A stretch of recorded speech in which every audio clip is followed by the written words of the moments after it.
Quando os detetives bateram na porta da casa da minha mãe naquela manhã de outubro, ela deve ter sentido o mundo desabar. As algemas fechando em seus pulsos, os vizinhos observando da janela, o carro de polícia estacionado na entrada da casa onde ela havia reinado como rainha por décadas. Eu não estava lá para presenciar sua humilhação, mas posso imaginar perfeitamente sua expressão de choque e desespero.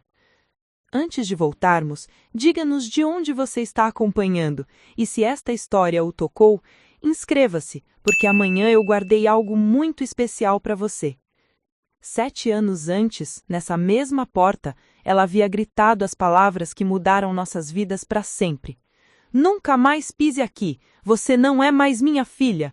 E bateu a porta na minha cara com tanta força que o eco reverberou pela vizinhança inteira. Meu nome é Sarah Mitchell, e esta é a história de como uma mãe que me expulsou de casa por desonrar a família acabou precisando da filha que desprezou para salvá-la da prisão.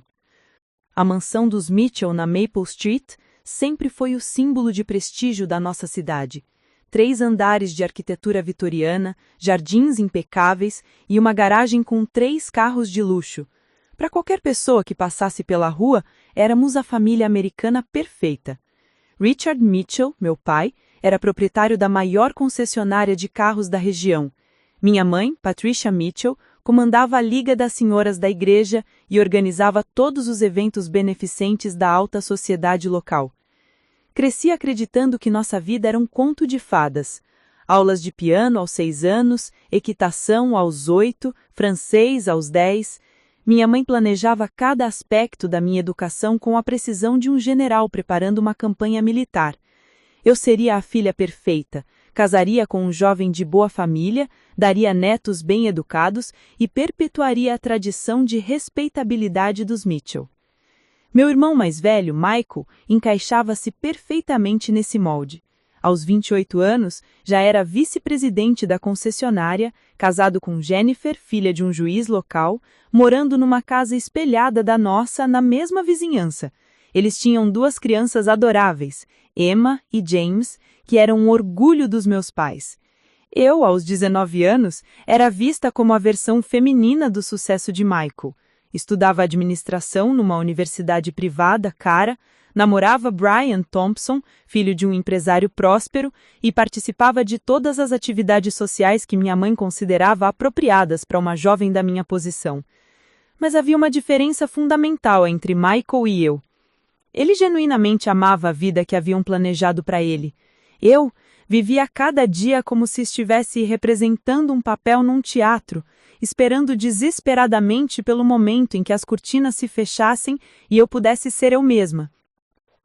A casa dos Mitchell funcionava como uma máquina bem azeitada de aparências sociais. Jantares às 7 da noite em ponto. Conversas educadas sobre negócios e sociedade. Nunca um cabelo fora do lugar. Nunca uma palavra mais alta. Nunca um questionamento sobre o status quo. Minha mãe controlava cada detalhe com obsessão quase doentia. Sarah, querida, ela dizia durante nossos cafés da manhã ritual, uma jovem da nossa posição tem responsabilidades. As pessoas nos observam, esperam que sejamos exemplos de dignidade e tradição. Eu acenava educadamente, mas por dentro sentia como se estivesse sufocando. Cada regra, cada expectativa, cada evento social era mais uma corrente me prendendo a uma vida que eu não escolhi. Durante a adolescência, conseguia suportar porque acreditava que na universidade teria mais liberdade, mas descobri que meus pais haviam simplesmente expandido a prisão dourada. Eles pagavam minha mensalidade, meu apartamento perto do campus, meu carro, minhas roupas. Em troca, eu deveria continuar sendo a filha perfeita, manter as notas altas, namorar o rapaz certo, aparecer em todos os eventos familiares com um sorriso radiante. A pressão era constante e sufocante. Durante as reuniões familiares, eu observava minha mãe exibindo Michael e sua família como troféus, falando sobre os negócios prósperos, os netos bem educados, o futuro brilhante da dinastia Mitchell. Quando chegava a minha vez, ela falava sobre meus estudos, o meu namoro com Brian, meus planos de me formar e assumir uma posição adequada na sociedade. Sarah será uma adição maravilhosa à família Thompson. Brian já falou com Richard sobre casamento após a graduação. Será a união perfeita de duas famílias respeitáveis. Eu sorria e acenava, mas cada palavra era como uma sentença de prisão perpétua. Brian era um rapaz gentil, educado, tudo o que meus pais desejavam num genro, mas nossa relação não passava de uma conveniência social. Conversávamos sobre temas seguros, saíamos para jantares previsíveis, e eu sentia como se estivesse namorando um estranho educado. A verdade é que eu tinha sonhos completamente diferentes. Sempre fui fascinada por justiça social, direitos humanos, a possibilidade de usar minha educação privilegiada para fazer a diferença na vida de pessoas menos favorecidas. Lia escondida sobre organizações não governamentais, programas de assistência social, trabalho humanitário internacional, mas essas paixões eram caudalosamente escondidas da minha família. Uma vez, aos 16 anos, sugeri que poderíamos doar mais dinheiro para um abrigo de mulheres em situação de violência doméstica. Minha mãe me olhou como se eu tivesse sugerido que nos mudássemos para uma favela. Sarah, querida, ela dizia com aquele tom condescendente que conhecia bem, caridade é maravilhosa, mas deve ser feita com discrição e bom senso. Nós já contribuímos para instituições respeitáveis. Não precisamos nos envolver diretamente com esse tipo de situação. Esse tipo de situação. Como se mulheres em perigo fossem um problema distante que não merecia a nossa atenção real. Foi nesse momento que eu compreendi a diferença fundamental entre caridade de aparência e compaixão genuína. Minha família praticava a primeira, eu ansiava pela segunda. Durante o 3º ano da universidade, comecei a trabalhar secretamente como voluntária numa ONG local que ajudava imigrantes com processos legais. Era trabalho que fazia nas horas vagas, longe dos olhos da minha família. Pela primeira vez na vida, sentia que estava fazendo algo significativo, usando meus privilégios para ajudar pessoas que realmente precisavam. Maria Santos, uma imigrante salvadorenha que se tornou minha primeira cliente como voluntária, mudou completamente minha perspectiva sobre o mundo. Ela havia fugido de violência doméstica no seu país, chegado aos Estados Unidos com 2 filhos pequenos e nenhum conhecimento de inglês. Estava lutando para conseguir asilo político e enfrentava um sistema legal complexo sem recursos ou apoio. Passei meses ajudando Maria com sua documentação, traduzindo documentos, acompanhando-a em audiências, ensinando inglês básico para os seus filhos. Quando finalmente recebemos a aprovação do seu pedido de asilo, vi lágrimas de gratidão em seus olhos que me tocaram de uma forma que nenhum evento social elegante jamais conseguiu. Miss Sarah, ela disse em inglês ainda hesitante, você salvou minha família. Deus abençoe você. Naquele momento, soube qual era meu verdadeiro chamado na vida. Não queria ser a esposa decorativa de um empresário próspero ou a anfitriã de jantares sociais sem significado. Queria ser a advogada de imigração, defensora dos direitos humanos, alguém que usasse seus privilégios para proteger os mais vulneráveis. Mas sabia que essa revelação seria um terremoto na estrutura perfeita que minha família havia construído ao meu redor. Eles haviam investido anos planejando meu futuro, expectativas foram criadas, compromissos sociais foram assumidos. Mudar de direção significaria desapontar não apenas meus pais, mas toda a rede social que eles cultivaram cuidadosamente. Durante meses, tentei encontrar a coragem para contar a verdade sobre meus verdadeiros sonhos. Ensaiei conversas imaginárias, pratiquei argumentos, tentei antecipar suas reações. Mas cada vez que estava prestes a falar, via o orgulho nos olhos da minha mãe quando ela falava sobre meu futuro planejado, e as palavras morriam na minha garganta. A situação se tornou insustentável quando Brian começou a pressionar sobre nossos planos de casamento. Durante um jantar familiar em março, ele anunciou oficialmente suas intenções. Sr. Mitchell, disse ele, nervoso, mas determinado, gostaria de pedir a mão da Sarah em casamento. O silêncio que se seguiu foi preenchido pelos sorrisos radiantes dos meus pais. Minha mãe praticamente brilhava de orgulho e satisfação. Era exatamente o momento que ela havia orquestrado por anos. Brian, meu filho, respondeu meu pai, levantando-se para apertar sua mão. Seria uma honra ter você em nossa família. Todos os olhos se voltaram para mim, esperando minha reação de alegria e gratidão. Mas tudo o que consegui fazer foi sorrir fracamente e acenar, sentindo como se estivesse assinando minha própria sentença de morte emocional. Naquela noite, deitada na cama, soube que havia chegado o momento da verdade. Não poderia mais adiar a conversa que mudaria tudo. Não poderia mais fingir que estava feliz com o futuro que haviam planejado para mim. No dia seguinte, pedi para conversar com meus pais. Era uma tarde de domingo, e estávamos na sala de estar, a mesma onde Brian havia pedido minha mão na véspera. O sol entrava pelas janelas grandes iluminando os retratos de família que decoravam as paredes, testemunhas silenciosas de décadas de tradição familiar que eu estava prestes a desafiar. Preparar e narrar esta história nos tomou bastante tempo, então, se você estiver gostando, inscreva-se no nosso canal, isso significa muito para nós. Agora, voltando à história. Naquela tarde de domingo, sentei-me na poltrona de veludo azul que havia sido da minha avó, a mesma onde ela costumava me contar histórias quando eu era criança. Meus pais estavam no sofá oposto, ainda radiantes pela notícia do noivado iminente. Minha mãe folheava uma revista de casamentas que havia comprado na manhã anterior, já planejando cada detalhe da cerimônia que eu ainda não havia aceitado.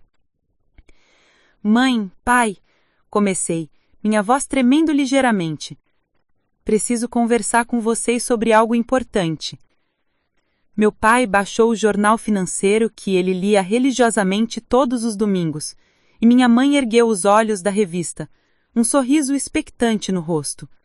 Provavelmente achavam que eu queria discutir detalhes do casamento. Claro, querida, disse minha mãe, fechando a revista e se acomodando melhor no sofá. Imagino que você queira falar sobre a cerimônia. Estava pensando na Igreja Metodista Central. É muito mais elegante que a nossa paróquia habitual. Respirei fundo, sabendo que as próximas palavras mudariam tudo entre nós. Na verdade, preciso falar sobre meus planos após a formatura e sobre o Brian. A expressão no rosto deles mudou sutilmente. Meu pai franziu a testa e minha mãe inclinou a cabeça com curiosidade cautelosa. Eu não quero me casar com Brian, disse rapidamente antes que perdesse a coragem. E não quero trabalhar em administração empresarial. Quero ser advogada de imigração e direitos humanos. O silêncio que se seguiu foi diferente do silêncio expectante. Era pesado, carregado de choque e incompreensão. Meu pai colocou o jornal de lado completamente e minha mãe fechou a revista com um estalo seco. Desculpe, querida, disse minha mãe, forçando um sorriso nervoso. Por um momento pareceu que você disse que não quer se casar com Brian. Foi exatamente isso que eu disse, mãe. Não amo Brian. Nosso relacionamento é apenas uma conveniência social que vocês arranjaram e descobri qual é minha verdadeira paixão na vida. Meu pai se inclinou para frente, as mãos entrelaçadas, assumindo a postura que usava quando precisava resolver problemas sérios nos negócios. Sarah, você está passando por algum tipo de crise? Ansiedade pré-casamento é normal, querida. Todas as noivas ficam nervosas. Não é ansiedade, pai. É clareza. Passei os últimos 2 anos trabalhando como voluntária numa ONG que ajuda imigrantes com processos legais. Descobri meu verdadeiro chamado. Quero fazer faculdade de Direito e me especializar em direitos humanos e imigração. A mudança na expressão da minha mãe foi dramática. O sorriso forçado desapareceu completamente, substituído por uma expressão que misturava incredulidade e horror crescente. Voluntária? Repetiu ela, como se a palavra fosse venenosa.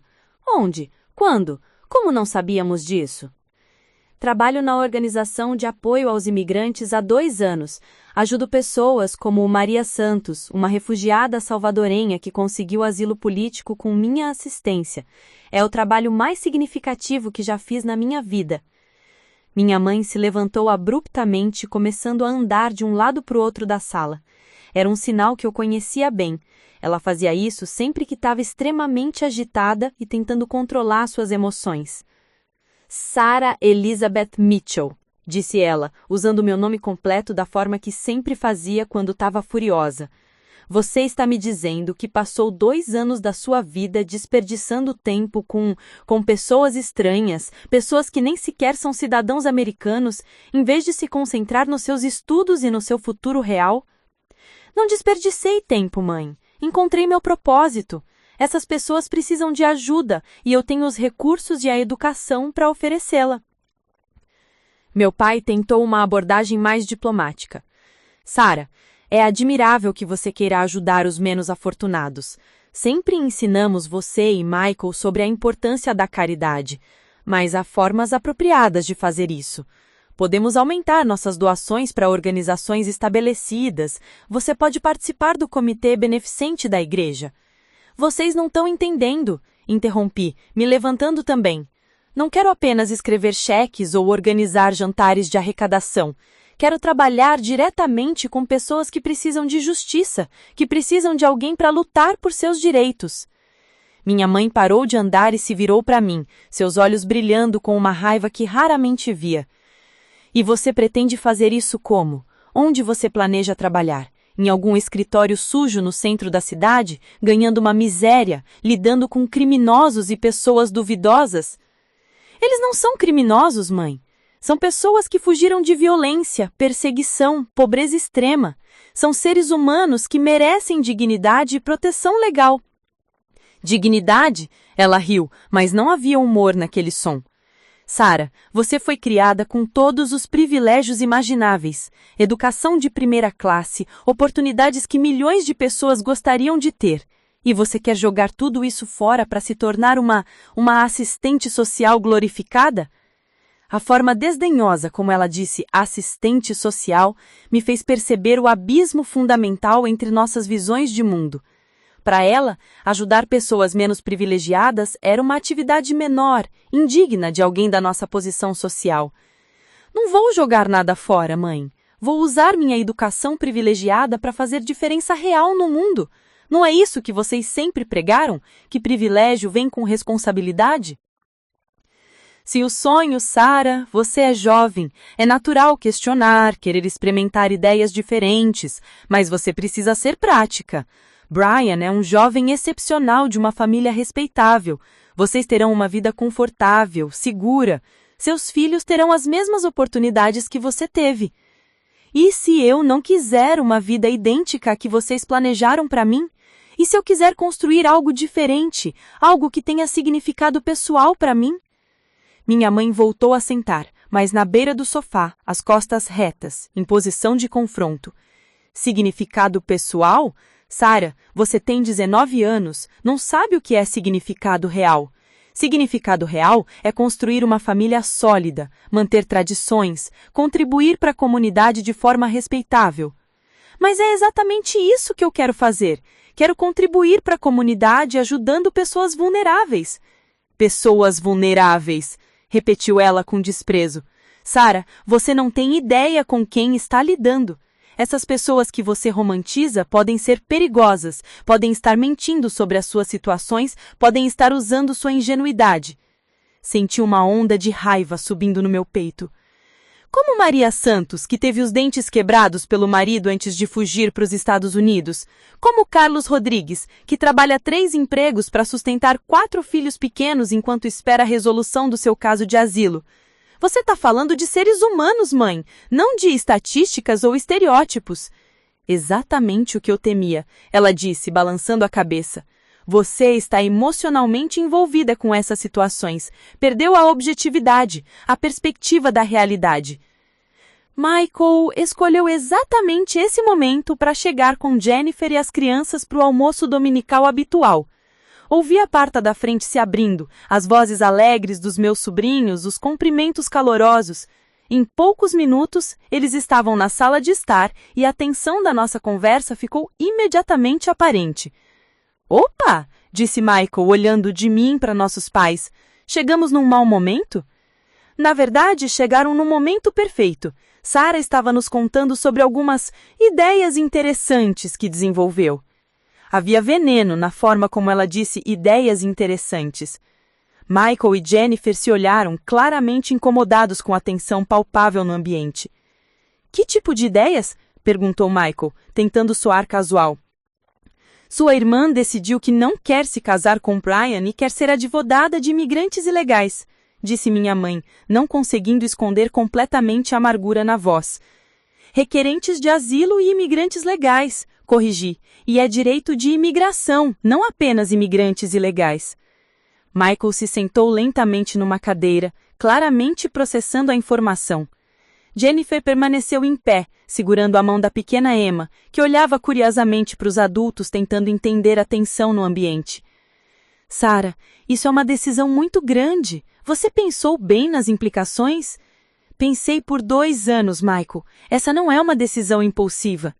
Mas Brian, começou Jennifer, vocês pareciam tão felizes juntos. Parecíamos porque era o que se esperava de nós, mas parecer e realidade são coisas muito diferentes. Meu pai fez um sinal discreto para que Jennifer imediatamente levasse as crianças para o jardim. Era óbvio que a conversa estava escalando para um território inadequado para ouvidos infantis. Sarah, disse Michael, assumindo o tom de irmão mais velho responsável. Entendo que você quer ajudar pessoas. É nobre, realmente é. Mas você não pode destruir sua vida por um impulso altruísta. Não estou destruindo minha vida. Estou finalmente construindo uma vida que tenha sentido para mim. Sentido? Minha mãe explodiu. Sarah, nós demos sentido à sua vida desde o dia que você nasceu.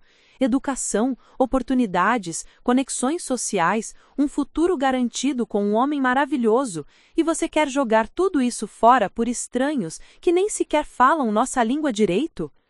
A xenofobia explícita nas palavras da minha mãe me chocou.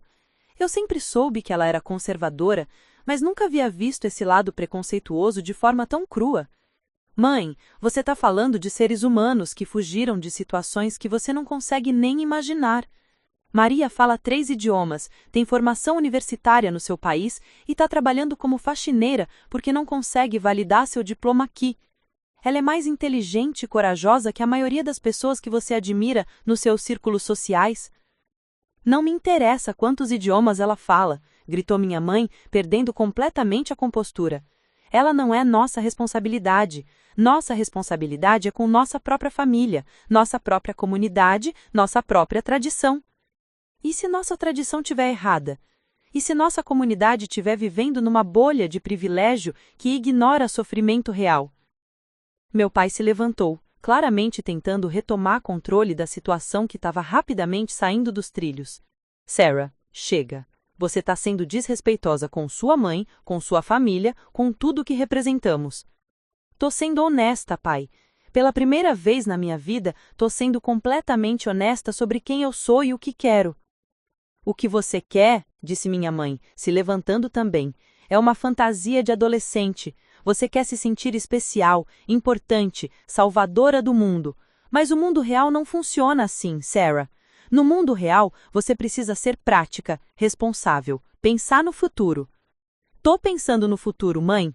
Tô pensando num futuro onde uso meus privilégios para ajudar pessoas que realmente precisam, em vez de desperdiçá-los em jantares sociais vazios e conversas sobre quem comprou o carro mais caro.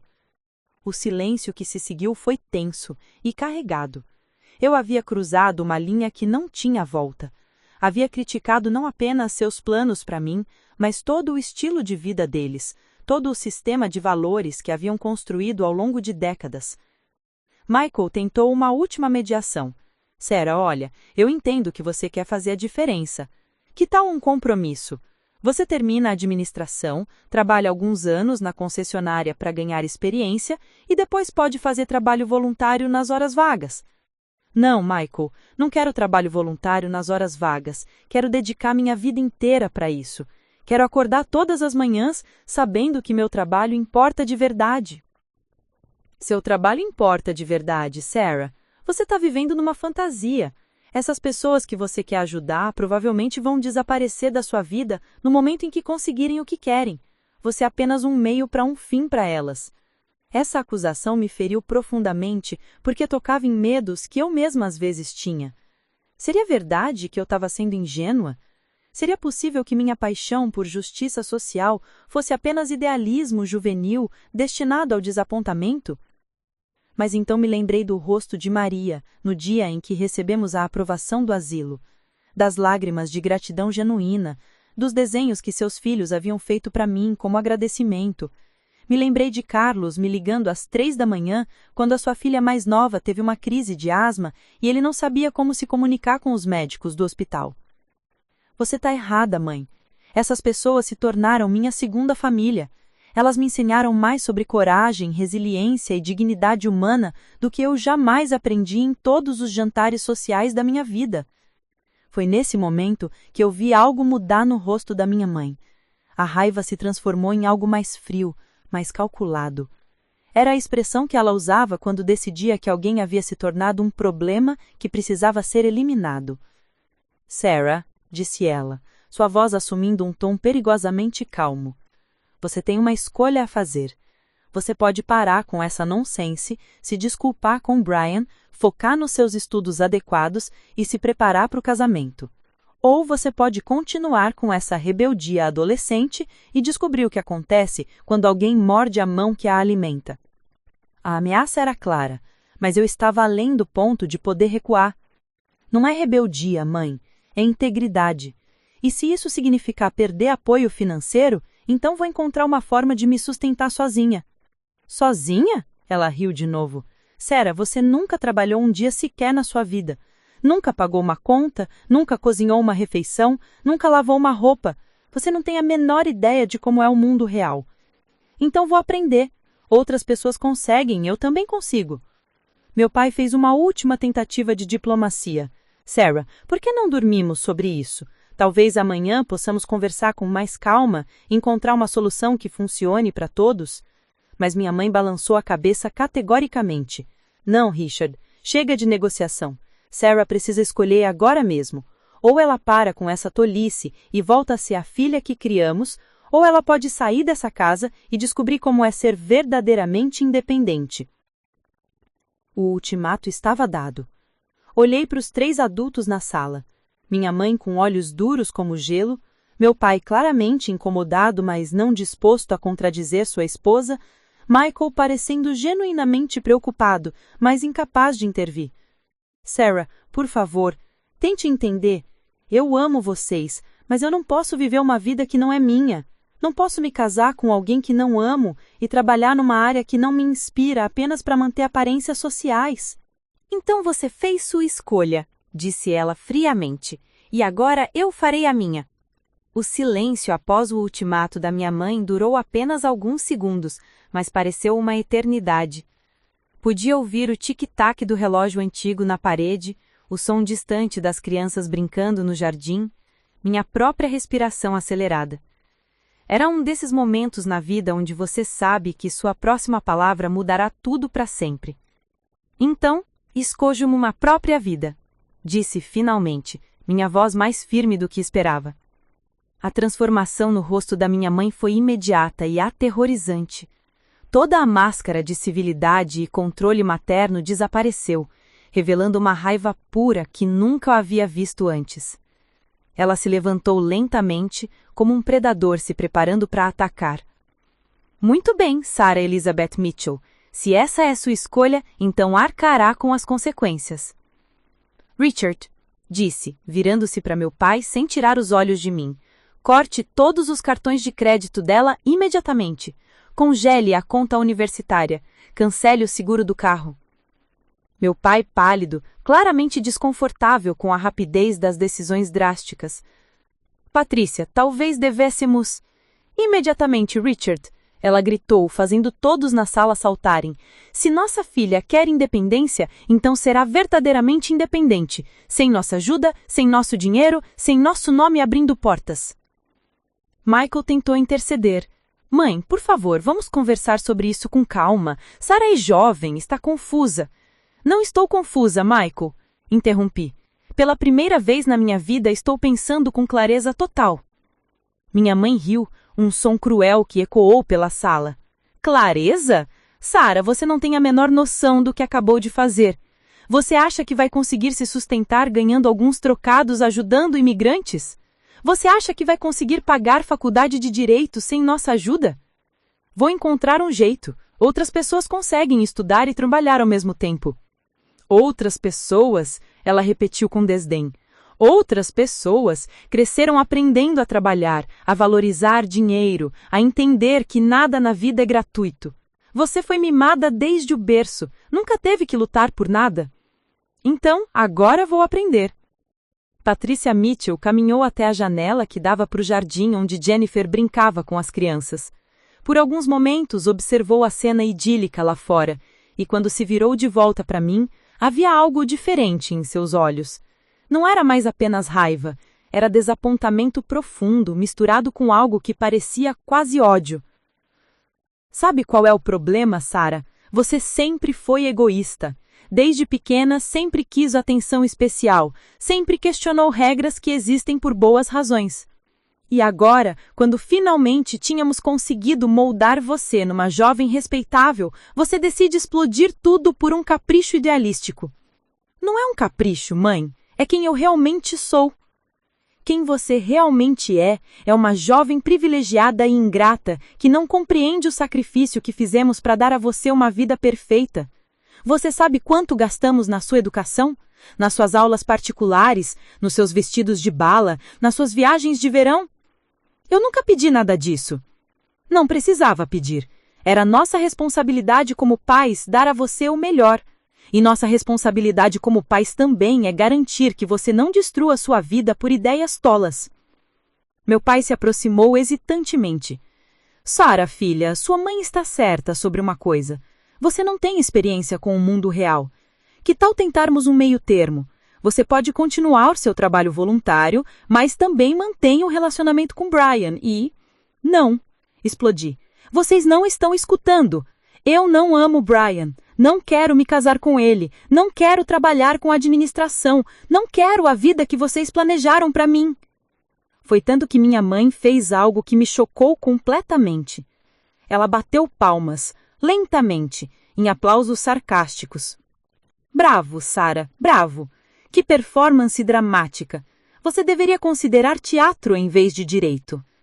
Ela parou de bater palmas e me encarou com olhos gelados. Mas acabou. Essa rebeldia adolescente termina agora. Tenho 19 anos, mãe. Sou maior de idade. Você não pode me obrigar a... Posso sim e vou. Vou ligar para o Brian agora mesmo e explicar que você está passando por uma crise nervosa temporária. Vou ligar para a universidade e verificar quais psicólogos eles recomendam para estudantes com problemas de adaptação. Mãe, pare! Você não pode! Posso e vou. Você é minha filha e enquanto morar debaixo do meu teto, seguirá as minhas regras. Foi tanto que algo dentro de mim finalmente quebrou. Anos de controle sufocante, de expectativas impossíveis, de ter cada aspecto da minha vida planejado sem minha consulta. Senti uma raiva que nunca havia experimentado antes, uma fúria liberadora que queimava em meu peito. Então não vão mais morar debaixo do seu teto! Gritei, mais alto do que jamais havia gritado na vida. O silêncio que se seguiu foi absoluto. Até os sons do jardim pareceram parar. Minha mãe parou com a mão no telefone fixo, meu pai congelou no meio da sala, Michael ficou boquiaberto. — O que você acabou de dizer? Perguntou minha mãe, a voz perigosamente baixa. — Você ouviu perfeitamente. Vou sair dessa casa hoje mesmo. Vou morar sozinha, trabalhar, pagar meus próprios estudos e construir a vida que eu quero construir. Patricia Mitchell colocou o telefone de volta no gancho com um movimento controlado, quase robótico. Quando se virou para mim, vi algo em seus olhos que me fez recuar instintivamente. Era uma frieza que cortava até os ossos. Michael, disse, sem desviar os olhos de mim, leve Jennifer e as crianças para casa, agora. Mãe, talvez eu possa... Agora, Michael. Sarah, disse ele baixinho antes de sair. Pense no que está fazendo, por favor. Mas eu já havia passado do ponto de reflexão. Ouvi Michael chamando Jennifer, explicando rapidamente que eles precisavam ir embora, as crianças protestando porque queriam ficar mais tempo com os avós. Em poucos minutos, a casa ficou em silêncio novamente. Apenas eu e meus pais na sala de estar que de repente parecia muito pequena e sufocante. Muito bem, disse minha mãe, sentando-se na poltrona com a postura ereta de uma rainha pronunciando uma sentença. Se você quer sair de casa, pode sair, mas saia agora, hoje, e quando sair, não volte. Patrícia, meu pai tentou intervir, mas ela o silenciou com um olhar. Não, Richard. Ela fez sua escolha. Agora vai viver com as consequências. Ela me olhou diretamente nos olhos. Você tem 1 hora para arrumar suas coisas. Leve apenas o que puder carregar.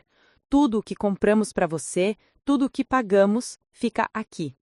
Senti como se tivesse levado um soco no estômago. Uma parte de mim ainda esperava que fosse apenas uma tática de intimidação, que ela recuaria no último momento.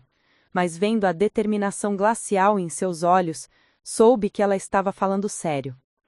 Mãe, disse minha voz tremendo pela primeira vez, você não pode estar falando sério.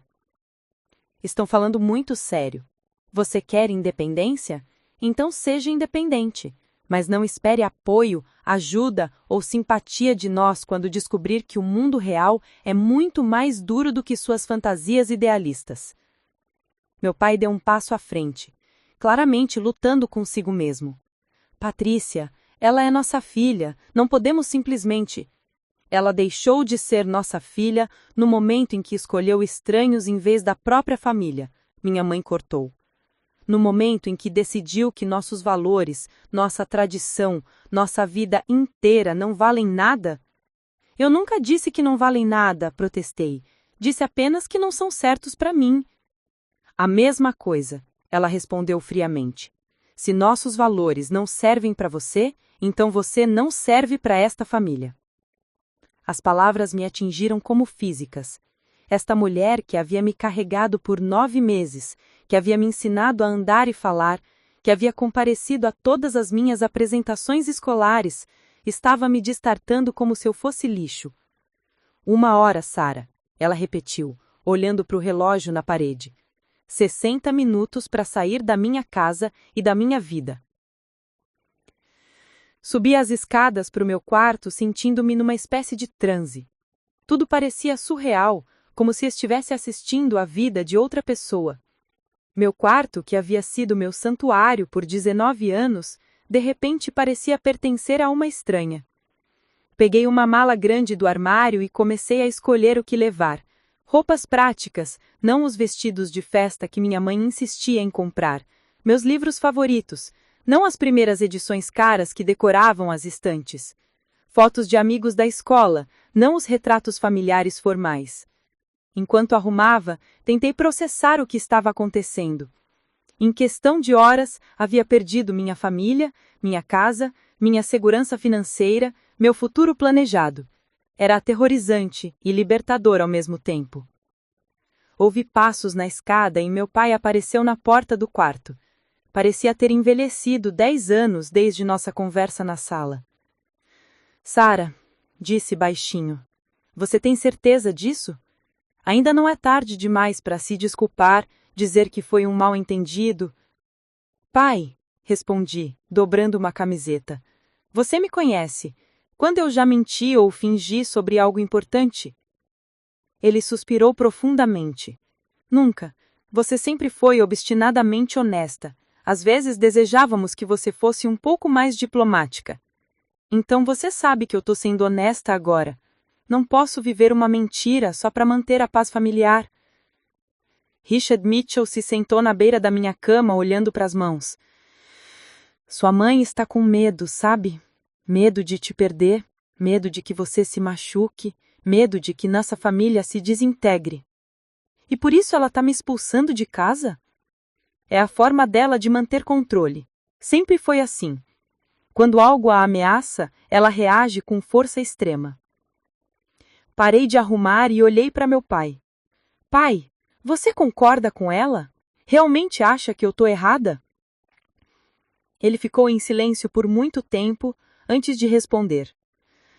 Acho que você está sendo corajosa de uma forma que eu nunca consegui ser. Sempre fiz o que era esperado de mim, segui o caminho seguro. Às vezes me pergunto como teria sido minha vida se tivesse feito escolhas diferentes. Então, por que está deixando ela fazer isso? Porque depois de 25 anos de casamento, aprendi que algumas batalhas com a sua mãe não podem ser vencidas. E por quê? Ele hesitou. Porque uma parte de mim espera que talvez ela esteja certa. Que talvez você volte quando descobrir como é difícil viver sozinha. A honestidade brutal dele me doeu mais do que a raiva da minha mãe. Pelo menos ela estava sendo direta sobre sua oposição. Meu pai estava desistindo de mim enquanto fingia apoio. Pai, disse, fechando a mala, quando eu conseguir meu diploma de direito, quando eu estiver ajudando pessoas que realmente precisam, quando eu estiver vivendo uma vida com um propósito real, você vai se lembrar dessa conversa e vai se perguntar se valeu a pena me perder por covardia. Ele flinchou como se tivesse sido esbofetado, mas não respondeu. Levantou-se lentamente e caminhou até a porta. Sarah, disse ele sem se virar, apesar de tudo, eu te amo, e eu espero que você saiba disso. Eu sei, pai, eu também te amo. É por isso que isso dói tanto. Ouvi seus passos descendo as escadas, depois vozes abafadas vindas da sala.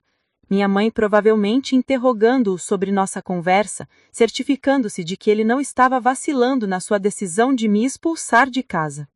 Terminei de arrumar e olhei ao redor do quarto uma última vez. As paredes cor-de-rosa que eu sempre odiei, os troféus de equitação que representavam conquistas que nunca me importaram, a cama onde havia sonhado com uma vida diferente por tantos anos. Desci as escadas carregando minha mala e uma mochila.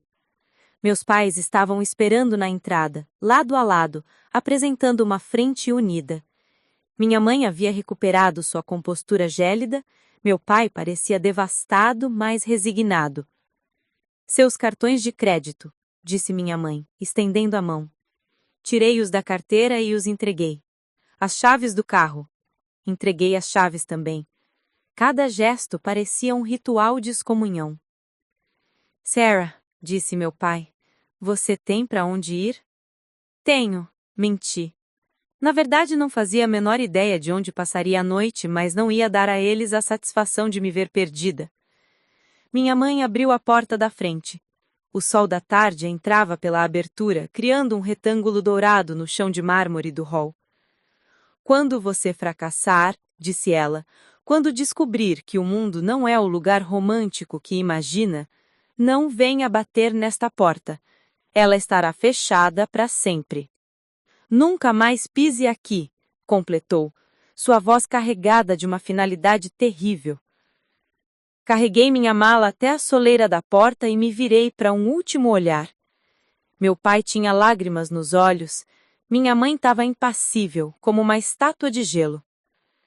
Vocês vão se arrepender disso, disse, sem raiva, apenas com uma certeza profunda. Um dia vocês vão precisar de mim, e então vão descobrir o que significa perder alguém que realmente amavam. Nunca vamos precisar de você, respondeu minha mãe. E você descobriu que nunca te amou de verdade, apenas a imagem que criamos de quem você deveria ser. Pisei na calçada e ouvi o eco se fechar atrás de mim com um som final, definitivo. O eco reverberou pela vizinhança silenciosa da tarde de domingo. Fiquei ali parada por alguns minutos, mala na mão, tentando acreditar que realmente havia acontecido. Patricia Mitchell havia cumprido sua ameaça.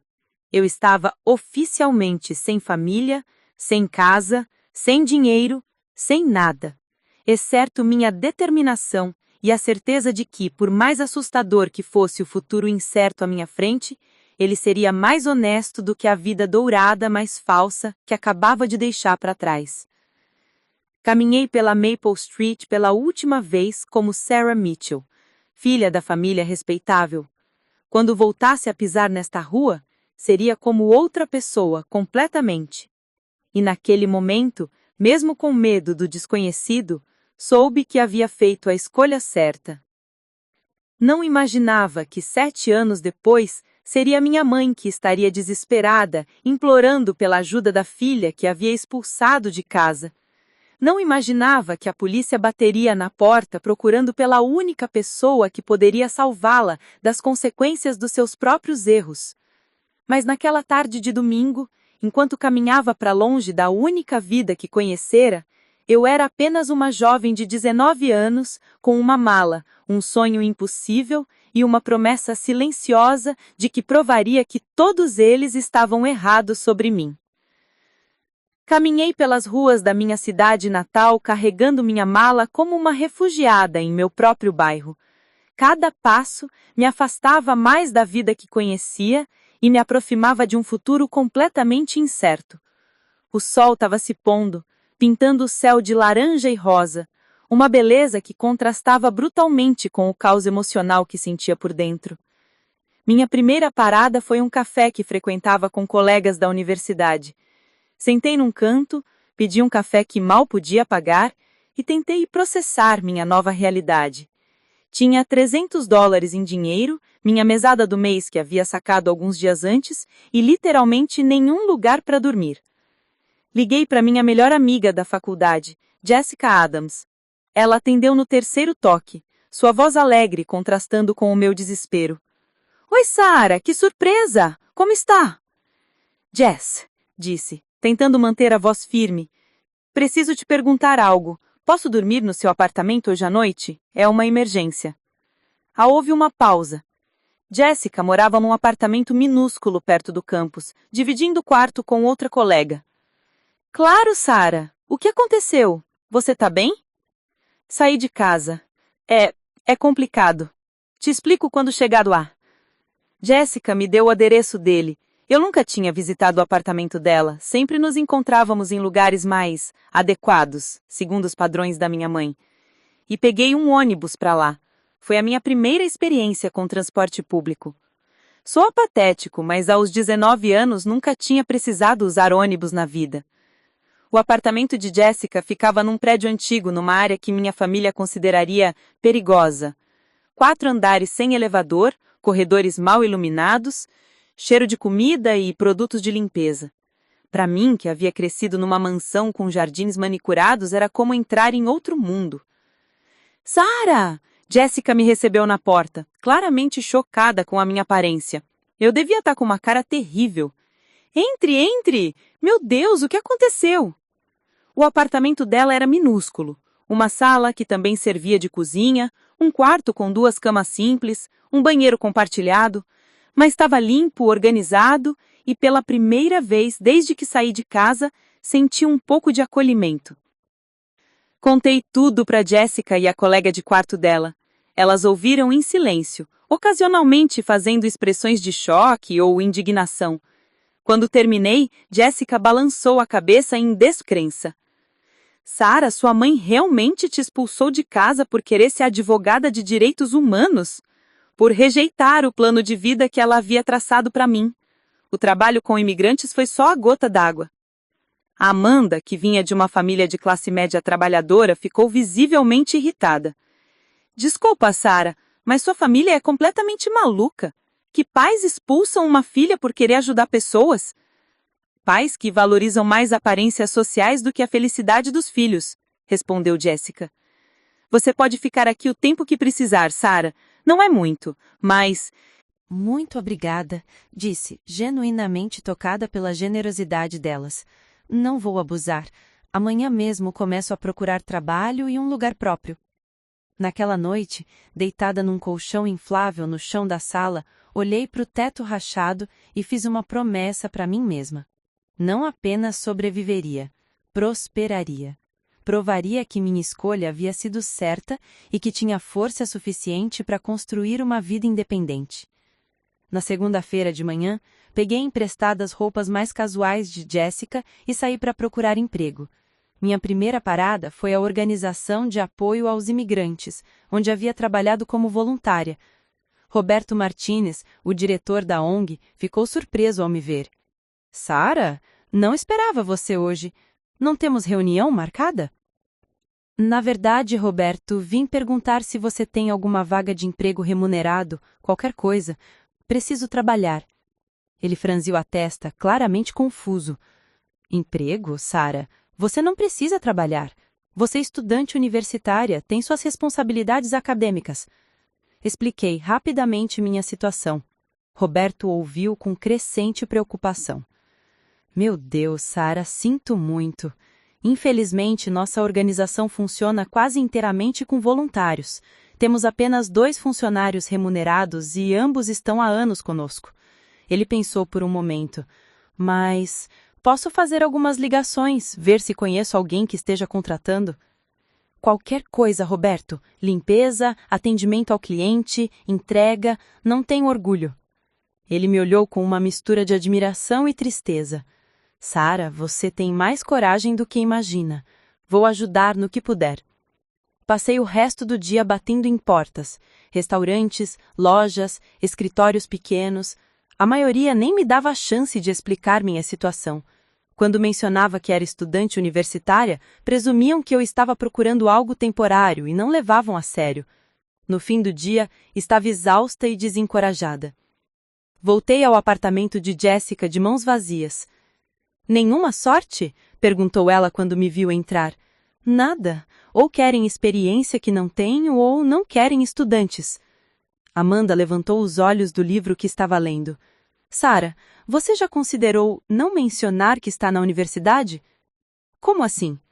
Bem, você precisa de trabalho de verdade, não é?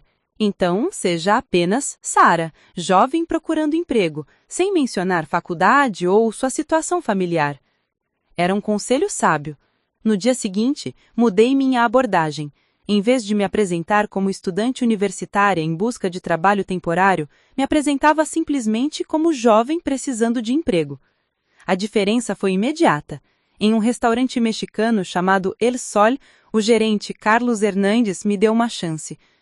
Você tem experiência em restaurantes? Não tenho experiência formal, mas estou disposta a aprender qualquer coisa. Sou pontual, confiável e preciso muito deste trabalho. Algo na minha sinceridade o convenceu. Posso te dar uma chance como garçonete.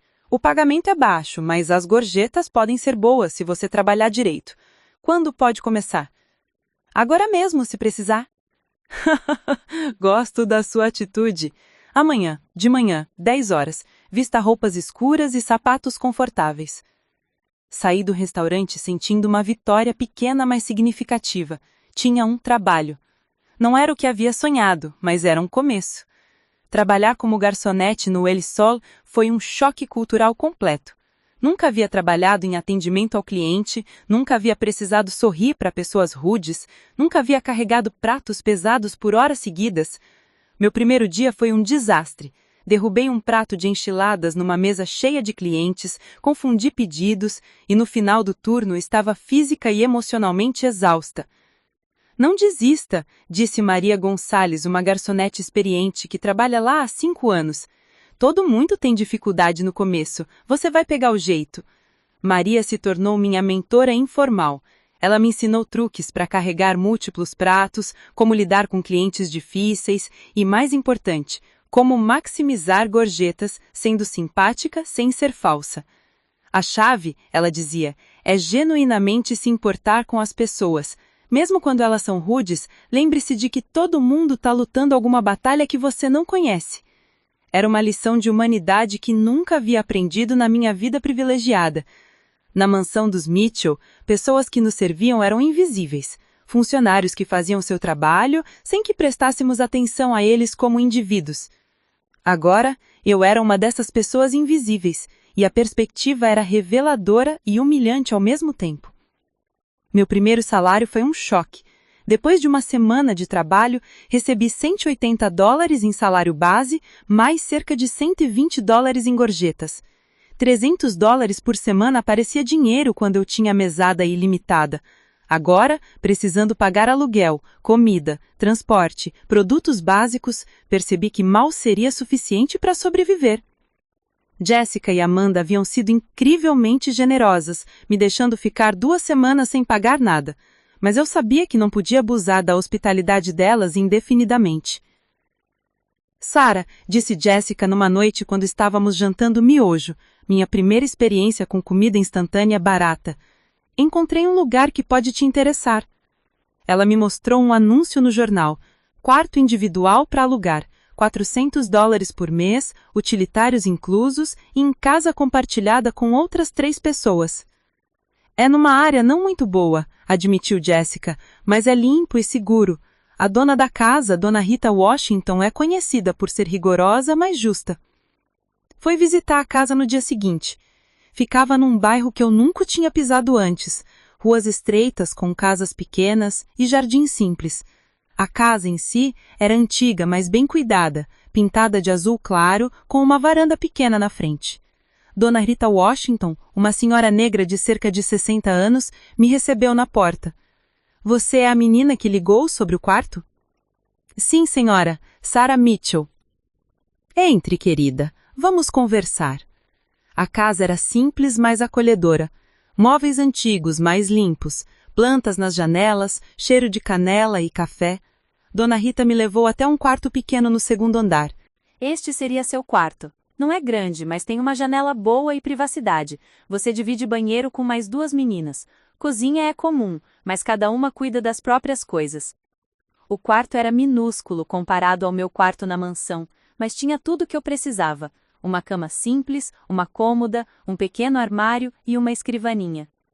Qual é seu trabalho, querida? Perguntou Dona Rita. Sou garçonete no restaurante Ao Sol. Ela assentiu aprovadoramente. Trabalho honesto. Carlos é boa gente, conheço ele há anos. Você tem referências? Dei a ela o número de Jessica e de Carlos, do restaurante. Também posso dar o número do Roberto Martínez, da Organização de Apoio aos Imigrantes, onde trabalho como voluntária. Voluntária? Seus olhos se iluminaram com interesse. Que tipo de trabalho voluntário? Expliquei meu trabalho com imigrantes e refugiados. Dona Rita me ouviu com atenção crescente. Querida, disse ela quando terminei, essa casa é lar de muitas meninas que estão lutando para construir suas vidas. Algumas estudam, outras trabalham, todas tentam ser melhores do que eram ontem. Parece que você se encaixaria bem aqui. Posso me mudar quando você quiser, disse ansiosamente. Fim de semana está bom. Primeiro mensalidade adiantada, nada de festas barulhentas, nada de homens passando a noite e todos ajudam a manter a casa limpa. Estas são minhas regras. Perfeitamente aceitável, senhora. Ela sorriu pela primeira vez desde que cheguei. Me chame de Dona Rita, querida, e bem-vinda à família. Mudei-me para a casa de Dona Rita num sábado chuvoso. Jessica e Amanda me ajudaram a carregar minha única mala e alguns pertences básicos que havia comprado com meu primeiro salário. Conheci minhas novas colegas de casa. Lisa Chen, estudante de enfermagem que trabalhava meio período numa clínica, Ângela Rodrigues, recém-formada em educação procurando emprego como professora, e Keisha Williams, que trabalhava em 2 empregos enquanto fazia curso técnico em informática à noite. Todas eram mulheres jovens lutando para construir suas vidas independentemente, e pela primeira vez desde que saí da mansão dos Mitchell, senti que pertencia a algum lugar. É bom ter mais uma na casa, disse Keisha, enquanto me ajudava a arrumar meu quarto. Dona Rita escolhe bem, ela tem um instinto incrível para pessoas. Como vocês chegaram aqui? Perguntei. Diferentes caminhos, mesma necessidade, respondeu Lisa. Todas precisávamos de um lugar seguro e acessível para recomeçar nossas vidas. Naquela noite, jantamos juntas na cozinha pequena mas aconchegante. Cada uma havia preparado algo simples, macarrão instantâneo, sanduíches, salada básica, mas compartilhamos tudo como uma família. Era muito diferente dos jantares formais na mansão Mitchell, com pratalharia reluzente e conversas educadas sobre negócios e sociedade. Aqui, falávamos sobre nossos dias de trabalho, nossos sonhos, nossos medos, nossos planos. Era real, era honesto, era humano. A parte mais difícil da minha nova vida era continuar os estudos universitários. Trabalhava no restaurante 5 dias por semana, de manhã até meio da tarde, depois corria para as aulas. Muitas vezes chegava atrasada, cansada, com um cheiro de comida mexicana grudado na roupa. Meus colegas de classe notaram a mudança. Brian tentou conversar comigo algumas vezes, mas eu evitava contato. Não estava pronta para lidar com as perguntas sobre por que havia desaparecido de sua vida sem explicação. Brian, interrompi depois de uma aula de economia. Nosso relacionamento acabou. Não tenho mais interesse em namorar você. Mas por quê? Pensávamos em casamento, tínhamos planos. Você e os seus pais tinham planos. Eu nunca fui consultada sobre o que eu realmente queria. Ele parecia genuinamente confuso, como se a ideia de eu ter preferências próprias fosse completamente nova para ele. Sarah, você está sendo irracional. Temos tudo em comum, nossas famílias se conhecem há anos. Não temos nada em comum, Brian. Você descobriria isso se alguma vez tivesse me perguntado sobre meus sonhos reais, minhas paixões, minhas opiniões sobre qualquer coisa importante. Deixei-o ali, parado no corredor com aquela expressão confusa que se tornou típica de pessoas da minha antiga vida quando confrontadas com a realidade de quem eu realmente era. 3 meses depois de sair de casa, havia estabelecido uma rotina que funcionava. Acordava às 6 horas da manhã, ia trabalhar no restaurante, corria para as aulas, voltava para casa para estudar e dormir. Fins de semana eram dedicados a trabalho voluntário na ONG e estudos intensivos. Era uma vida dura, mas cada dia me sentia mais forte, mais independente, mais eu mesma. O trabalho no restaurante me ensinou paciência, humildade e a valorizar cada dólar ganho. As colegas de casa me ensinaram solidariedade, responsabilidade compartilhada e que família pode ser escolhida, não apenas hereditária. Mais importante, meu trabalho continuado na ONG me confirmava diariamente que havia feito a escolha certa. Cada caso de asilo aprovado, cada família reunificada, cada pessoa conseguindo recomeçar sua vida me dava energia para continuar lutando. Sarah, disse Roberto uma tarde depois que ajudamos uma família guatemalteca a conseguir permissão de trabalho. Você mudou muito nesses meses. Está mais focada, mais determinada. A adversidade te fortaleceu. Ou revelou quem eu sempre fui, por baixo de toda aquela proteção familiar. Ele sorriu. Talvez as duas coisas. De qualquer forma, estou orgulhoso de você. E quando você se formar em direito, será uma advogada formidável. Era a validação que eu precisava ouvir, não de pessoas que me amavam apesar das minhas escolhas, mas de alguém que me respeitava por causa delas. Naquela noite, deitada no meu pequeno quarto na casa de Dona Rita, olhei para a janela para as luzes da cidade e soube que estava no caminho certo. A jornada seria longa e difícil, mas cada passo me levava mais perto de me tornar a pessoa que sempre soube que poderia ser. Não imaginava que, enquanto eu construía minha nova vida tijolo por tijolo, minha família estava começando a desmoronar de formas que eu nunca poderia ter previsto. Não imaginava que um dia seria eles que precisariam da minha força, da minha independência, da minha capacidade de sobreviver e prosperar contra todas as expectativas. Mas naquele momento, tudo o que importava era o presente. A vida que estava construindo com minhas próprias mãos, longe dos privilégios que me sufocavam e perto das pessoas que me viam pelo que eu realmente era. 6 meses depois de sair da casa dos meus pais, minha vida havia encontrado um ritmo que funcionava, mas eu sabia que precisava de mais.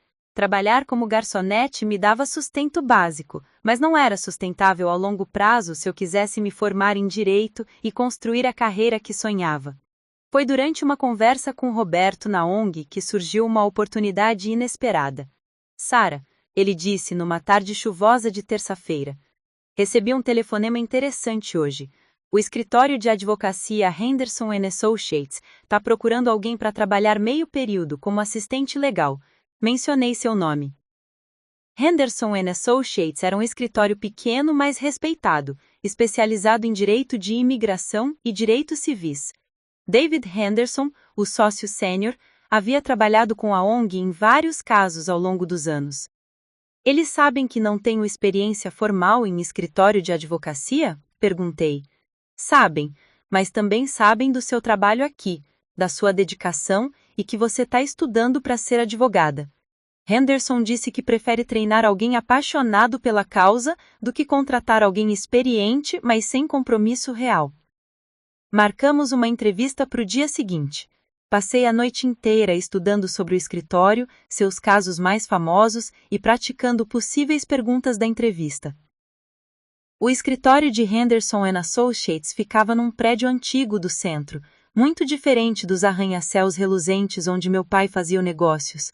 As paredes eram cobertas de diplomas, certificados de direitos humanos e fotos de clientes cujas vidas haviam sido transformadas pelo trabalho do escritório. David Henderson era um homem na casa dos 50, cabelos grisalhos, olhos gentios, mas inteligentes. Ele me recebeu numa sala simples, mas organizada, pilhas de processos cuidadosamente arrumadas na mesa. Sara, Roberto me falou muito bem do seu trabalho na ONG. Me conte sobre sua motivação para estudar direito. Contei minha história honestamente.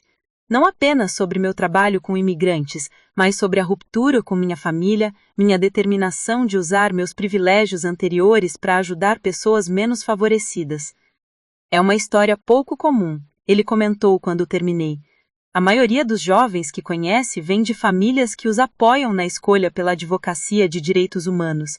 Você está fazendo isso sozinha, contra a vontade da sua família. Estou fazendo porque é certo, Sr. Henderson, não porque é fácil. Ele sorriu pela primeira vez na entrevista, exatamente a resposta que esperava ouvir. O trabalho aqui não é glamuroso, Sara. Você faria pesquisa legal básica, organizaria documentos, auxiliaria na preparação de casos. O pagamento é melhor que garçonete, mas ainda não é muito. Sr. Henderson, cresci numa casa onde tudo era sobre dinheiro e status. Descobri que essas coisas não me fazem feliz. O que me faz feliz é saber que meu trabalho importa. Você pode começar segunda? Trabalhar no escritório de Henderson & Associates foi como descobrir um mundo completamente novo. Nos primeiros dias, sentia-me perdida navegando pela terminologia legal, pelos procedimentos complexos, pelas nuances de cada caso. Marcus Thompson, o outro advogado do escritório, se tornou meu mentor informal. Ele era jovem, apenas 5 anos mais velho que eu, mas com experiência sólida em direito de imigração. A chave, ele me explicou durante a minha primeira semana, é entender que cada processo representa uma vida humana real. Não é apenas papelada. É a diferença entre uma família ficar junta ou ser separada, entre alguém ter segurança ou viver com medo.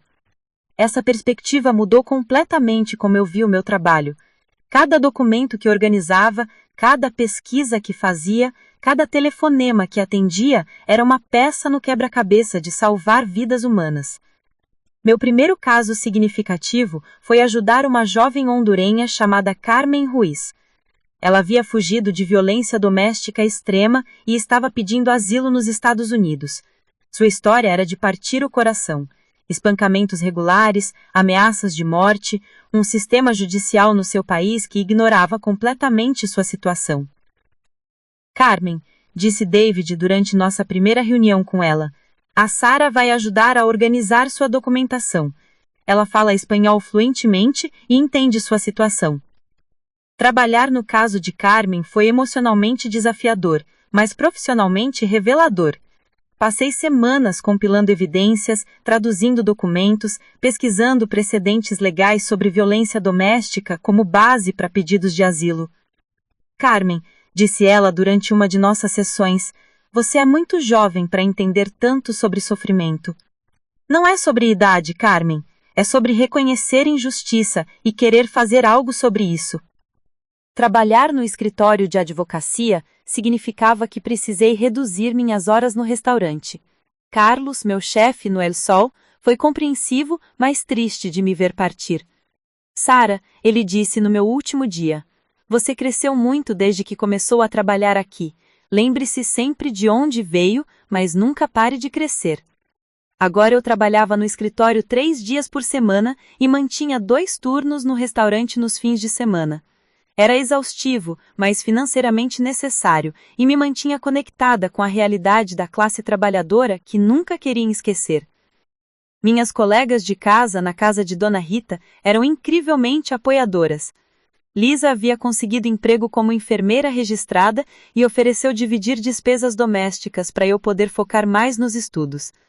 Nós todas estamos subindo juntas. Quando uma de nós cresce, todas crescemos.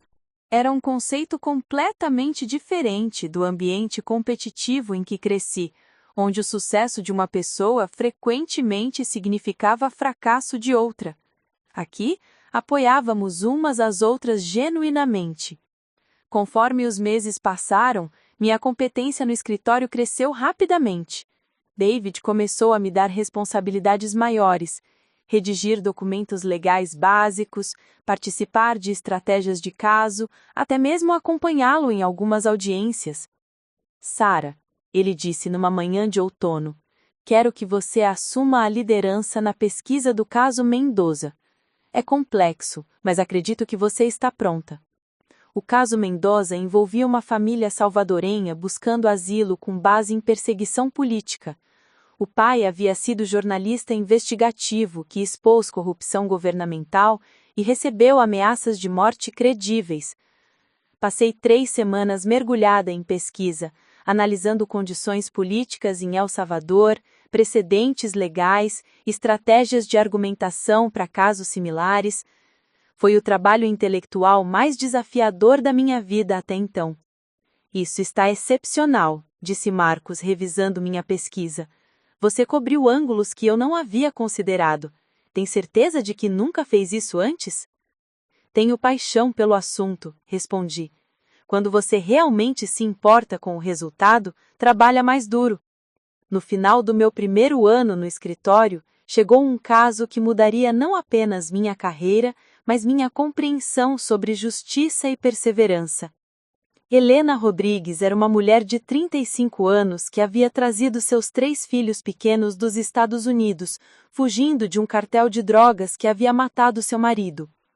O caso parecia impossível, ela não tinha documentação adequada, as crianças eram cidadãs americanas, mas muito pequenas para testemunhar, e as autoridades de imigração estavam pressionando para a deportação imediata. David, disse quando ele me designou para trabalhar no caso, isso parece impossível de ganhar? Sim, parece, mas Helena e suas crianças merecem que lutemos por elas com tudo que temos. Às vezes, os casos impossíveis são os que mais importam. Dediquei-me ao caso Helena com obsessão total. Trabalhava até tarde todas as noites, pesquisando estratégias legais, contactando organizações de direitos humanos no México, construindo uma rede de apoio e evidências.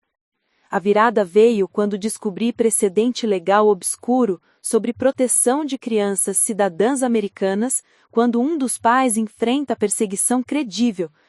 Era uma brecha legal pequena, mas suficiente para construir um argumento. Sarah, disse David quando apresentei minha pesquisa, isso é trabalho de advogada experiente. Você tem talento natural para isso. Na audiência, sentei ao lado de David enquanto ele apresentava nosso caso. Vi a Helena segurando as mãos dos filhos, lágrimas em seus olhos, sabendo que o resultado determinaria se eles ficariam juntos como família ou seriam separados, talvez para sempre. Quando o juiz anunciou que concederia o pedido de asilo baseado largamente na pesquisa que eu havia desenvolvido, senti uma euforia que nunca havia experimentado. Não era apenas vitória profissional, era a validação completa de todas as escolhas difíceis que havia feito. Graças a Deus, sussurrou Helena, abraçando os filhos.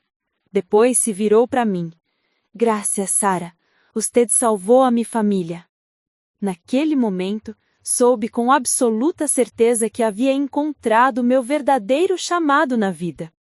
Meu sucesso no escritório começou a ser notado na comunidade legal local. David me indicou para uma bolsa de estudos para estudantes de direito de baixa renda, que cobriria minha mensalidade pelos próximos 2 anos. Sarah, disse durante a reunião onde me deu a notícia, esta bolsa é altamente competitiva. O fato de você ter ganhado, considerando sua situação única, é testamento do seu potencial excepcional. A bolsa significava que poderia focar mais nos estudos e menos em trabalhos de subsistência. Também veio com oportunidade de estágio no escritório do promotor público, trabalhando especificamente com casos de direitos civis. Na universidade, meus professores começaram a me ver de forma diferente. Não era mais apenas estudante trabalhando para se sustentar, era alguém com experiência real, paixão genuína e resultados comprováveis. Senhora Mitchell, disse meu professor de Direito Constitucional, gostaria de discutir com você sobre participar do programa de honras. Sua perspectiva única sobre direitos humanos seria valiosa. Era irônico ser reconhecida academicamente pelo trabalho que meus pais haviam rejeitado como fantasia adolescente. Cada reconhecimento, cada oportunidade nova, era prova adicional de que havia feito as melhores escolhas. 2 anos após sair da casa de meus pais, eu havia me tornado uma pessoa completamente diferente. Fisicamente, estava mais magra e forte pelo trabalho físico e menos moedas para comida abundante. Emocionalmente, era mais resiliente, mais empática, mais determinada. Mas a mudança mais significativa era na minha identidade fundamental. Não era mais Sarah Mitchell, filha privilegiada de uma família respeitável. Era Sarah Mitchell, jovem advogada em formação que havia construído sua própria vida baseada em valores genuínos. Você mudou muito, observou Jessica durante uma visita à casa de Dona Rita. Não apenas externamente. Há uma confiança em você que não existia antes. É a diferença entre viver uma vida que outros planejaram para você e viver uma vida que você escolheu. Mesmo quando é mais difícil, é mais honesta. Havia aprendido a cozinhar comida simples mas nutritiva, a gerenciar orçamento apertado, a navegar transporte público e a negociar com proprietários. Eram práticas padrão que nunca havia precisado na mansão, mas que me davam uma sensação real de competência e independência. No final do meu 2º ano fora de casa, estava trabalhando meio partido no escritório de Henderson, estudando direito com bolsa integral, morando numa casa onde me sentia genuinamente em família e começando a ser reconhecida como advogada promissora na comunidade legal. Mais importante, havia construído uma vida baseada em propósito real. Acordava todas as manhãs sabendo que meu trabalho importava, que estava usando meus privilégios anteriores para ajudar pessoas que precisavam de justiça e proteção. Sarah, disse David numa sexta-feira à tarde enquanto revisávamos casos da semana, quero falar com você sobre seu futuro. Tenho conexões em algumas das melhores escolas de direito do país. Com seu histórico agora, poderia conseguir admissão e bolsas significativas. A ideia era emocionante, mas aterrorizante. Deixar a vida estável que havia construído, se mudar para a cidade nova, começar de novo em ambiente ainda mais competitivo. Preciso pensar sobre isso, disse. Esta vida que construí aqui e essas pessoas se tornaram minha família real. Entendo completamente.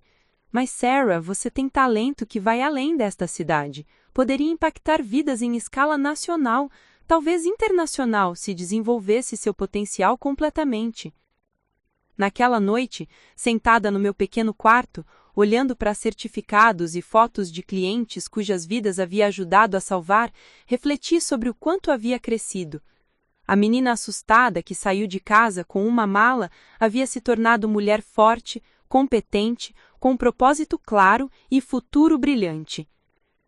Não sabia ainda que enquanto eu construía minha nova vida, minha família estava começando a enfrentar consequências de escolhas que haviam feito ao longo dos anos. Não imaginava que um dia seriam eles que precisariam da força e competência que desenvolvi através da adversidade. Mas naquele momento, tudo o que importava era a jornada à minha frente. As possibilidades infinitas que se abriam quando alguém finalmente se encontra e decide viver autenticamente. Não importa o preço que precise pagar por essa autenticidade. Era uma terça-feira chuvosa de outubro quando recebi o telefonema que transformaria completamente minha perspectiva sobre família, perdão e justiça. Eu estava no meu escritório, sim, meu próprio escritório de advocacia, que havia aberto 2 anos antes, revisando documentos para um caso complexo de asilo político quando meu telefone tocou. Mitchell & Associates, Advocacia de Direitos Humanos, Sarah falando. Sarah? A voz do outro lado era hesitante, quase irreconhecível. É um Michael. Meu irmão. 7 anos de silêncio total, e agora ele estava ligando para o meu escritório. Michael, disse, tentando manter a voz neutra. Como conseguiu meu número? Procurei na internet. Vi que você tem seu próprio escritório agora. Sarah, eu preciso falar com você. É sobre a mãe. Senti um aperto no estômago. O que aconteceu? Ela foi presa ontem de manhã. Acusações de fraude financeira e evasão fiscal. Sarah, é sério. Muito sério. O mundo parou por um momento. Minha mãe, Patricia Mitchell, a mulher que sempre se preocupou obsessivamente com aparências e respeitabilidade social, havia sido presa. Fraude financeira? Como assim? É complicado. Envolve a igreja, o comitê beneficente, dinheiro desviado. Sarah, ela pode pegar 20 anos de prisão. 20 anos? Minha mãe tinha 77 anos. Uma sentença dessa seria praticamente prisão perpétua. Por que está me ligando, Michael? Pensei que eu não era mais parte da família. Houve um silêncio longo antes dele responder. Porque você é a única de nós que entende de direito criminal. E porque ela está perguntando por você. Depois de desligar o telefone, fiquei sentada no meu escritório tentando processar o que acabava de ouvir. A mulher que me havia expulsado de casa por querer ajudar criminosos e pessoas duvidosas, agora era ela mesma uma criminosa acusada, precisando exatamente do tipo de ajuda legal que eu havia dedicado a minha vida a fornecer. Minha secretária, Jennifer, não a mesma Jennifer que era a cunhada, mas uma jovem brilhante que havia contratado no ano anterior, bateu na porta. Sarah, está tudo bem? Você ficou pálida depois daquele telefonema. Jen, preciso cancelar meus compromissos de hoje. Surgiu uma emergência familiar. Emergência familiar? Ela pareceu surpresa. Nos 2 anos que trabalhávamos juntas, eu nunca havia mencionado família. Para todos os efeitos, eu havia surgido do nada, construído minha carreira sozinha, sem passado ou conexões familiares. É complicado. Vou explicar depois.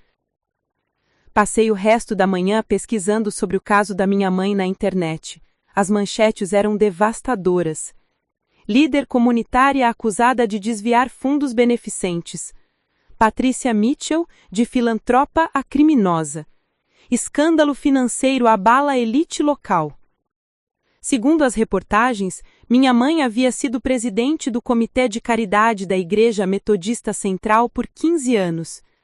Durante esse tempo, supostamente desviou mais de $800 mil destinados a programas para famílias carentes, usando o dinheiro para manter o seu estilo de vida luxuoso, enquanto as doações da comunidade nunca chegavam aos verdadeiros necessitados. A ironia era tão amarga que quase me fez rir. A mulher que me expulsou de casa por querer ajudar criminosos, agora era ela mesma uma criminosa acusada, precisando exatamente do tipo de ajuda legal que eu havia dedicado a minha vida a fornecer. 2 dias depois, dirigi até a cadeia do condado onde a minha mãe estava sendo detida. Não pisava naquela parte da cidade em anos, uma área que minha família sempre considerou perigosa e evitava cuidadosamente. O processo de visita foi humilhante de propósito. Revista pessoal, detecção de metais, espera em salas frias e impessoais. Era exatamente o tipo de experiência que minha mãe sempre teve certeza que nunca viveria. Quando ela apareceu do outro lado do vidro, levei um choque. Patricia Mitchell, sempre impecavelmente vestida e penteada, estava usando o uniforme laranja de presidiária. Seu cabelo estava descabelado, sem maquiagem e parecia ter envelhecido 10 anos nos últimos dias. Pegamos os telefones de cada lado do vidro. Por alguns momentos, só nos olhávamos, 7 anos de silêncio e mágoa entre nós. Sarah, disse finalmente, a voz quebrada. Você veio. Michael disse que você estava perguntando por mim. Ela baixou os olhos, claramente envergonhada. Não tinha direito de perguntar. Não depois do que eu fiz com você. Não tinha. Mas estou aqui mesmo assim. Lágrimas começaram a escorrer pelo rosto dela. Sarah, eu estraguei tudo. Não apenas comigo, mas com toda a família. Richard está devastado. Michael está tentando salvar a concessionária, mas os escândalos estão impactando os negócios. E eu me tornei exatamente o tipo de pessoa que sempre critiquei. Me conte o que aconteceu, mãe. A verdade toda.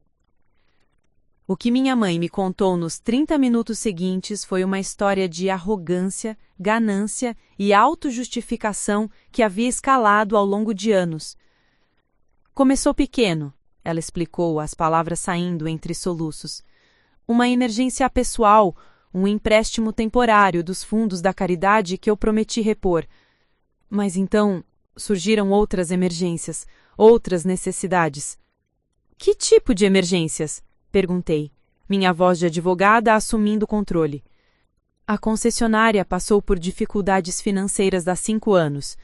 Seu pai estava orgulhoso demais para admitir, então eu usei dinheiro da caridade para cobrir algumas dívidas. Temporariamente, pensei. $800 mil, mãe? Isso não é temporário. É roubo sistemático. Ela flint com a palavra roubo, mas continuou. Eu sempre pensei que conseguiria repor, que os negócios melhorariam, que encontraria uma forma de devolver tudo sem ninguém descobrir. Mas as dívidas continuavam crescendo e o dinheiro da caridade estava sempre ali, disponível. E você se convenceu de que merecia aquele dinheiro? Que sua família era mais importante que as famílias carentes que deveriam receber ajuda? Não foi assim, ela protestou.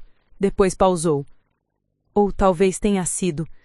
Sarah, eu me tornei uma pessoa que não reconheço. Me tornei exatamente o tipo de pessoa que sempre julguei e desprezei. Era uma admissão devastadora vinda de uma mulher que havia passado a vida inteira preocupada com julgamentos morais e superioridade social. Sarah, disse minha mãe, se inclinando mais perto do vidro. Sei que não tenho direito de pedir nada. Sei que te machuquei de forma imperdoável. Mas você é advogada, entende estas coisas. Existe alguma chance de eu não passar o resto da vida na prisão? A pergunta que eu temia. Tecnicamente, sim. Havia defesas possíveis, estratégias de negociação, formas de reduzir a sentença. Mas isso significaria me tornar advogada da mulher que me havia rejeitado e abandonado. Mãe, você entende a ironia desta situação? Ela me olhou confusa. Você me expulsou de casa por querer defender pessoas que você chamou de criminosos e indignas. Agora, você é a criminosa e está pedindo para que eu defenda. O impacto das minhas palavras foi visível. Ela fechou os olhos e balançou a cabeça lentamente. Meu Deus, você está certa. Eu sou exatamente o que sempre disse que desprezava. A diferença, continuei, é que as pessoas que defendo normalmente são vítimas de circunstâncias, perseguição ou sistemas injustos. Você é vítima apenas de sua própria arrogância e ganância. Era cruel, mas era verdade, e depois de 7 anos de silêncio, ela precisava ouvir isso. Naquela noite recebi outro telefonema, dessa vez do meu pai. Sarah, você me contou. Eu sei que não temos direito de pedir nada. Sei que o que fizemos com você foi imperdoável, mas sua mãe, ela pode realmente ir para a prisão pelo resto da vida? Meu pai, que sempre havia sido mais querido que minha mãe, soava como um homem completamente quebrado.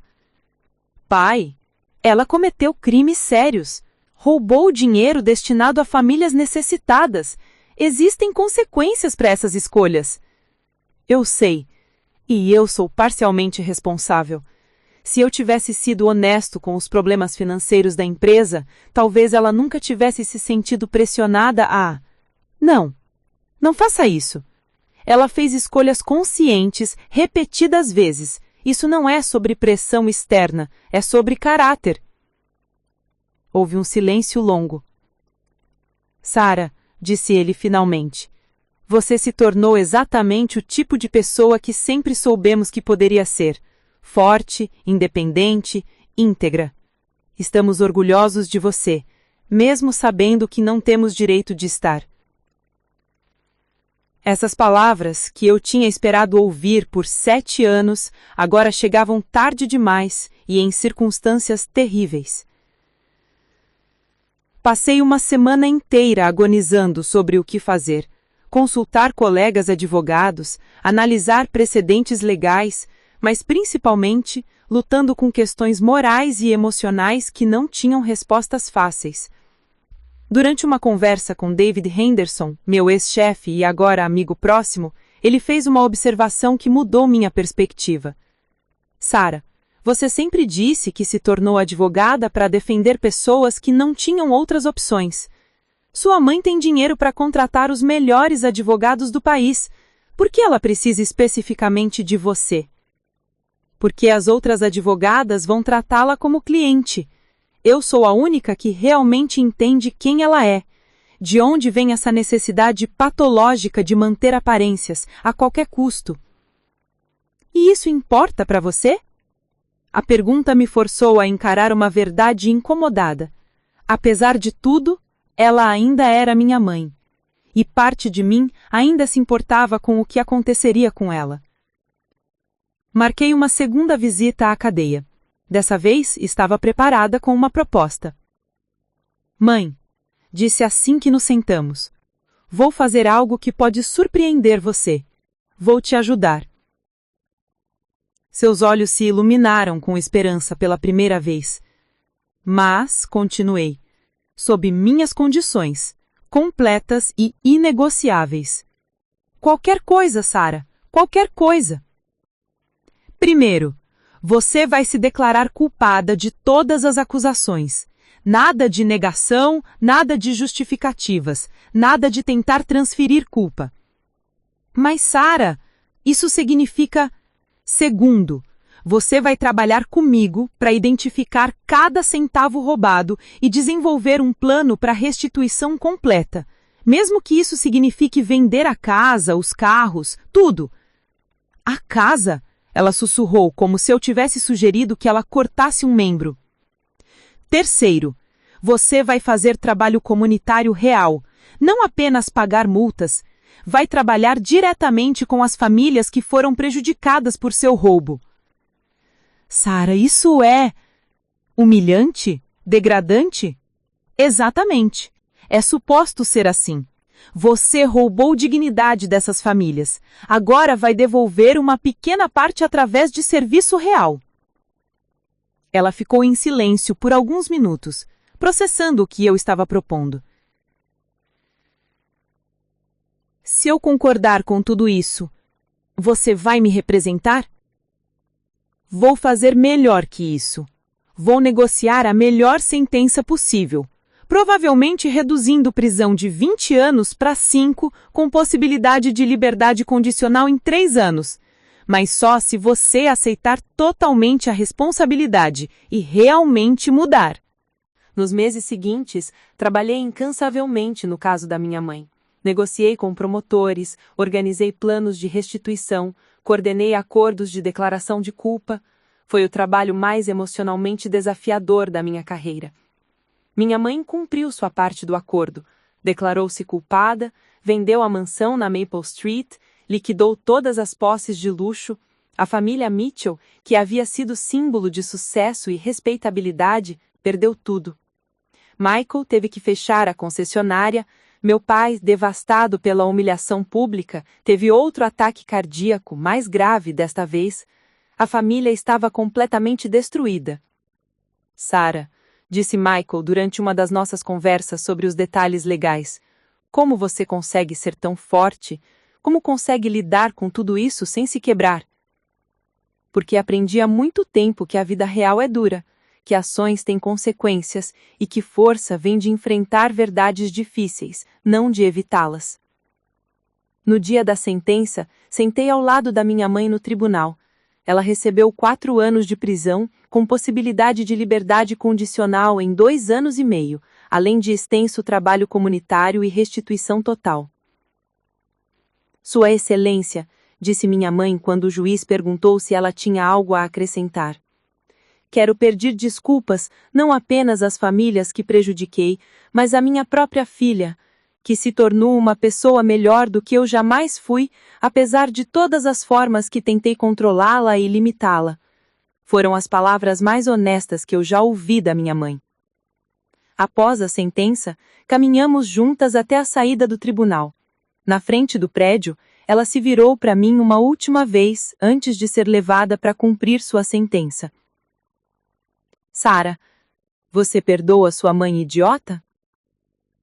Olhei para esta mulher que havia me causado tanta dor, que havia escolhido orgulho sobre amor, controle sobre compreensão, aparência sobre integridade. Agora ela estava quebrada, humilhada, enfrentando as consequências das escolhas que fez. Mãe, disse eu finalmente, perdão não apaga o passado, mas te dou minha promessa. Quando você sair da prisão, se realmente tiver mudado, se realmente tiver aprendido humildade e compaixão, haverá um lugar para você na minha vida. Não como a mãe controladora que me expulsou, mas como a mulher que eu espero que você se torne. Hoje, minha mãe está cumprindo liberdade condicional, trabalhando num abrigo para mulheres vítimas de violência doméstica. Ironicamente, o mesmo tipo de organização que ela uma vez desprezou. Ela vive numa pequena casa alugada, usa roupa simples e, pela primeira vez na vida, entende o valor real do dinheiro e o significado de humildade. Nos encontramos uma vez por mês para almoçar. Não somos próximas como poderíamos ter sido, mas existe respeito mútuo que nunca existiu antes. Ela finalmente entende quem eu sempre fui, e eu finalmente vejo nela traços da mulher que poderia ter sido se tivesse escolhido amor sobre controle. Meu escritório de advocacia cresce a cada ano. Represento imigrantes, vítimas de crimes, pessoas que lutam contra injustiças sistêmicas. Cada caso é lembrança de por que fiz as escolhas que fiz, de por que vale a pena lutar por justiça real. E às vezes, quando estou trabalhando tarde no escritório, penso naquela adolescente de 19 anos que foi expulsa de casa com uma mala achando que o seu mundo havia acabado. Ela não sabia que, na verdade, estava apenas começando. A vida tem forma estranha de nos ensinar que nossas maiores perdas podem se tornar nossas maiores forças, que rejeição pode levar à descoberta de nossa verdadeira identidade e que às vezes as pessoas que mais nos machucam são também as que mais precisam da nossa compaixão.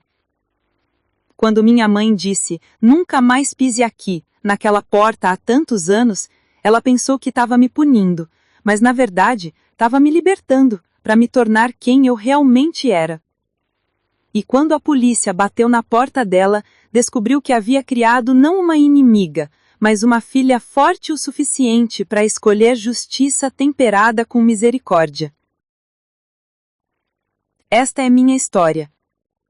A história de como uma família quebrada pode encontrar redenção através da verdade, como o orgulho pode ser transformado em humildade e como o amor real às vezes significa deixar que as pessoas enfrentem as consequências de suas escolhas, para que elas possam finalmente aprender a fazer escolhas melhores. Nem toda a história tem final feliz tradicional, mas toda a história tem oportunidade de ensinar algo sobre resistência, perdão e a possibilidade de crescimento mesmo nas circunstâncias mais difíceis. E, às vezes, isso é suficiente. A seguir, você tem mais 2 histórias de destaque bem na sua tela. Se esta te surpreender, você não vai querer perder. É só clicar e conferir. E não se esqueça de curtir, se inscrever e ativar o sininho para não perder nenhuma publicação nossa.